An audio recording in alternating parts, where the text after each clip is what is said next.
आज मैं जो हूँ डेरिवेटिव का इस क्वेश्चन को सॉल्व करूँगा आपके सामने बहुत ही आसान तरीके से। सो स्टार्ट करते हैं। लेकिन उससे पहले जो है, अगर आपने मेरे चैनल को सब्सक्राइब नहीं किया है, सब्सक्राइब कर दीजिएगा और बेल आइकन पे ज़रूर क्लिक कर दीजिएगा।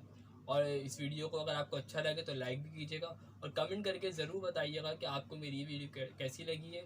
क्या मैं आपके लिए और अच्छी अच्छी वीडियोज़ बनाता रहूँ, सब कुछ मुझे कमेंट में करके बताइएगा। सो स्टार्ट करते हैं।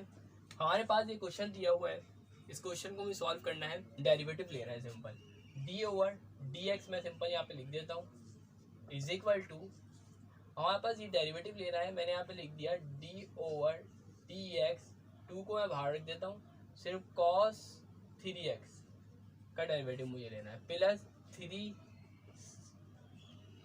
डी ओवर डी एक्स, और यहाँ मैं लिख दिया साइन टू एक्स का मुझे यहाँ पे डेरिवेटिव लेना है। नंबर का डेरिवेटिव मैं लूँगा नहीं क्योंकि एक ही वैल्यू है सिंपल ही। अच्छा, अगर आप नोट करो, मैंने आपको पहले ही बताया था कि फंक्शन का डेरिवेटिव अलग लिया जाता है और एंगल का डेरिवेटिव अलग लिया जाता है।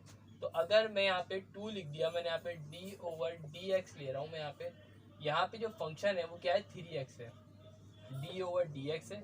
यहाँ पे एंगल जो है पूरा कॉस 3x है, सॉरी फंक्शन ये रहा और एंगल ये रहा, प्लस लिख दिया 3 लिख दिया डी ओवर डी एक्स लिख दिया। अगर आप नोट करो, मैं 2x का डेरिवेटिव अलग लूँगा क्योंकि एंगल है, और इसके अलावा मैं साइन 2x का डेरिवेटिव मैं यहाँ पे अलग लूँगा। अब यहाँ मैं सिंपल 2 लिख दिया यहाँ पे, ठीक है। उसके बाद 3x का मैं डेरिवेटिव ले रहा हूँ तो यहाँ पे आ जाएगा सिंपल 3, ठीक है। उसके बाद कॉस का डेरिवेटिव क्या होता है भाई, साइन होता है। कॉस का डेरिवेटिव क्या होता है, माइनस का साइन 3x होता है।